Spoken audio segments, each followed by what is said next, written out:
అన్నారు. నమస్తే సార్. ఈ పోతురాజు ఇవన్నీ ఉన్నాయి కదా, ఈ గంటలు ఇవి అసలు ఏంటి, దీని ప్రాముఖ్యత ఏంటి? 7 అక్క చెల్లెళ్లకు తోడబుట్టినోడు పోతురాజు. ఆ పోతురాజు అనేది ఏంటంటే ఆడవిల్లల్ని చూసుకోవాలి, ఆడవిల్లల్ని ఎవరన్నా ఇట్లా చూస్తే ఏమంటాడు నుంచి బయలు పెడతాడు అనమాట. అట్లా వీరగోళ్ళు పోతురాజు అనేది ఏంటంటే ఆ పొలమేర కాసే పోతలింగాడు ఎట్లా అంటే ఉగ్రంతో ఉంటాడు అనమాట. ఎవరికన్నా ఏమన్నా చెల్లెలకు కానీ అక్కలకు కానీ ఎవరన్నా అన్నారనుకో ఆ వీరంగా మెత్తుతాడు అనమాట. ఇవి ఏంటంటే అసలు ఇంత బరువు మోస్తేనే మొయ్యలేని పరిస్థితి. ఇవి ఏంటంటే మువ్వల చప్పుడు అనమాట. ఈ గంటల చప్పుళ్లతో మువ్వల చప్పుళ్లతో దయ్యాలు కానీ భూతాలు కానీ పొలిమేర కాచే పోతలింగని ఒక ఇంట్లోకి వెళ్ళిస్తుర్రు అంటే ఈ మువ్వల చప్పుడు అనమాట.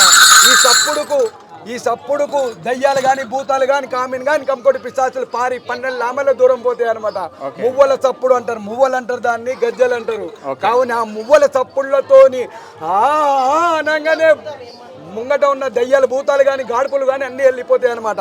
కావున ఇది పోవడానికే మువ్వలు అనమాట. మువ్వలు ఇది నడుము గజ్జలు, ఇదేమో కాళ్ళ గజ్జలు, కాలుకు కట్టుకుంటాం అనమాట. ఈ గజ్జలు ఆ పోతురాజుకు ఉండేది కాళ్ళ గజ్జలు, ఇది పిక్క గజ్జలు.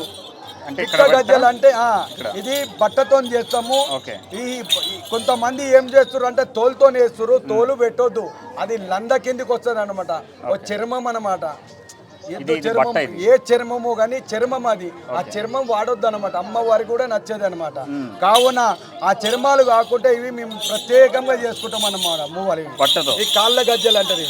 ఇది పిక్క గజ్జలు అంటారు, ఇది కాళ్ళ గజ్జలు అంటారు, ఇది నడుము గంటలు అంటారు. ఇదేమో హీరోగోలలు. ఇది హీరోగోలలు అంటే యావత్ తెలంగాణలో ఫస్ట్ టైం చేయించినాం హీరోగోల, వెండి వీరగోళం. ఎందుకంటే ఇది 2 కిలోలు ఉంటాయి సార్. ఇది 2 ఒక్కొక్క కిలో ఉంటది అనమాట. అదేంటంటే ఇప్పుడు అందరు బంగారు బోనం తీసిరు. నాకు ఇక ఎట్లా వచ్చింది తెలంగాణలో ఫస్ట్ టైం చేసిండు కళాకారు ఏడి లక్ష్మణ్ అని ఒక సికింద్రాబాద్ లో ఉన్నాడు. ఆయన దర్శనానికి పోయిండు. ఇప్పుడే ఆయనకు బట్టలు పెట్టిన, ఎందుకంటే పోయినసారి తీసినాం ఇవి గోల్కొండకు లేట్ అయిపోయి హైదరాబాద్ బోనాలకు వచ్చినాయి. హైదరాబాద్ బోనాలు అప్పుడు తీసిన ఫస్ట్ టైం ఇప్పుడు గోల్కొండకు తీసుకొచ్చింది వీరగోల. ఇటువంటి వీరగోల ఇంతవరకు ఎవరు చేపియలేరు యావత్ తెలంగాణలో. ఆ దేవుడు నా అమ్మ నాకు ఇప్పించింది అనమాట. అది హీరోగోలు అంటారు. ఇది ఎందుకంటే పోతురాజు వచ్చి ఇట్లా దివనారు తీయడు అనమాట. దివన దేవతలు వచ్చి అస్తం పెడతారు కదా. ఈ పోతురాజు ఏం చేస్తాడు అంటే కొట్టి దివనారు తీస్తాడు అనమాట. కొడతాడు ఎందుకుంటే అంటే ప్రతి ఒక్క మనిషికి ఏదో ఒకటి గాచారం ఉంటది. ఆ గాచారం పోవాలంటే ఒక దెబ్బ కొడతాం అనమాట. అంటే ఫస్ట్ ఇట్లా జన్మతో చేసుకుంటుంటాం అనమాట. ఆ జన్మతో చేస్తుంటే ప్రత్యేకంగా వెండి చేయించిన. ఇప్పుడు అందరు బంగారు బోనం చేసారు కాబట్టి ఇప్పుడు వెండి వీరగోల సేమ్ అట్లనే ఉందా. ఎన్నో ఇళ్ళ నుంచి అనుకుంటా చేయాలని. పోయినసారి నాకు ఇచ్చింది అమ్మవారు, ఆగ్గి ఇచ్చింది, చేసుకున్నా. పోయినసారి తీసిన గౌలిపురాలో తీసిన. ఈసారి గోల్కొండలో ఫస్ట్ టైం చేస్తున్నా హీరోగోల అంటారు. ఇదేమో జన్మతోని తయారు చేస్తారు వీరగోల. కొన్ని ఏంటంటే మేము ఇవి తిప్పుతప్పుడు కొన్ని చెట్లు మంచి చెట్లు పెడతాం అనమాట. రామబాణం కానీ కొన్ని చెట్లు ఉంటాయి అనమాట. చెప్పొద్దు, కొన్ని చెట్లు ఉంటాయి. ఆ పవిత్రమైన చెట్లు పెట్టేసి ఇది అల్లుకుంటాం అనమాట. జడ అల్లినట్టు అల్లుతాం అనమాట. అల్లి ఇట్లా ముళ్ళు వేస్తాం. ఎందుకంటే ఇది రాకిల్ లాగా అనమాట ముళ్ళు. ఇది ఖరాబ్ కాకుండా అనమాట వీరగోల. ఇప్పుడు ఖరాబ్ అయినా ఇక కొనలు పోయినా మళ్ళీ ఇది అల్లుకుంటా అనమాట. ఇది 25 ఏళ్ళు 35 ఏళ్ళ దాకా నడుస్తుంది. ఇది హీరోగోల అనేది ఖరాబ్ కాదు. మళ్ళీ ఈ ముడికాడికే పోతుంది అనమాట. పోతే మళ్ళీ దాన్ని ఏం చేస్తామంటే ఈ తోక తీసుకొని మళ్ళీ దాన్ని ఎంబడి ఇది అల్లుకుంటాం అనమాట. ఇక ప్రత్యేకంగా మనకు ఎన్నో ఏళ్ళు నడుస్తుంది. ఇది అయిపోయాక దీన్ని ఎక్కడ భద్రపరుస్తాం? ఇది ఎక్కడ భద్రపరుస్తామంటే ఇంట్లోనే ఉంటాయి అనమాట. సజ్జల మీద పెట్టేస్తాం ప్రత్యేకంగా. ఈ ఆయుధం పూజ ఎప్పుడు చేస్తామంటే అందరు ఎప్పుడెప్పుడో చేస్తారు కాబట్టి ఆయుధం పూజ ఎప్పుడు చేయాలి? దసరాకు చేయాలన్నమాట. ఈ పూజ చేసేది ఆయుధం పూజ అనమాట. ఇది ఆయుధాలు అనమాట.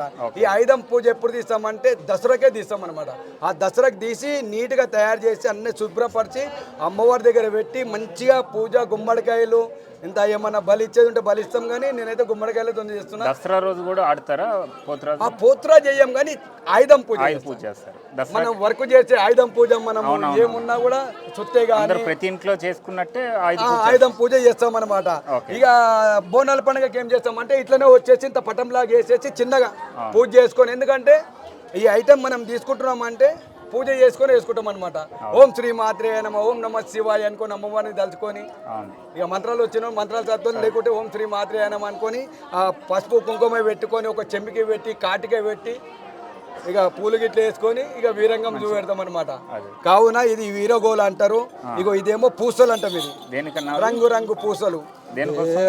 రంగు రంగు పూసలు అంటే ఏంటంటే మనం అమ్మ దగ్గరికి పోయి ఒక దేవుని దగ్గర ఒక రాయి పెట్టి అమ్మ అని చెప్పేసి మొక్కి మెడలు వేసుకో, నీకేమైతుంది ఒక రక్షణ ఉంటుంది, కవచం లాగా వస్తుంది అనమాట. కావున మేము కూడా ఏంటంటే ఒక రంగు రంగు పూసలు ఉంటే ఏంటంటే అది ఒక రంగురంగుల డిజైన్ ఉంటుంది, చేతులకు ఇట్లా ఉంటుంది అనమాట.